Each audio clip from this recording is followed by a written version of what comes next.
what do you think Hinduism means to you as a person, distinct from, in other words, you cannot say, you cannot include in an identity, definition, such that nothing is excluded. Because then Dharma is also being included. Then it means moral relativism. That called moral relativism. That means that everything is just as good or just as bad. So, there is no good food and bad food, all the food is the same.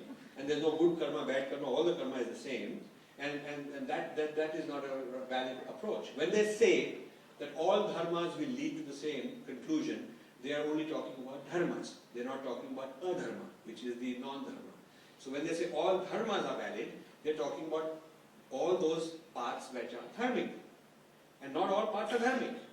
So the Al-Qaeda path is not dharmic, for instance, or the Ravan's path is not dharmic. And so not all paths are valid, but all dharmic paths are valid.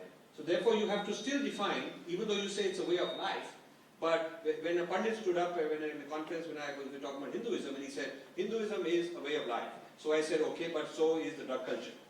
And so is the Al-Qaeda. And so is all those things which this guy would hate. I mentioned them. And I said, therefore they're all dharma, all way of life.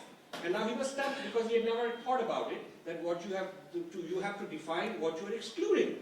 So in your definition of Hindu identity, I would like you to think about defining it in a way that it excludes something and it includes something, so there is something to strive for, something worth defending, something worth propagating, otherwise it's nonsense.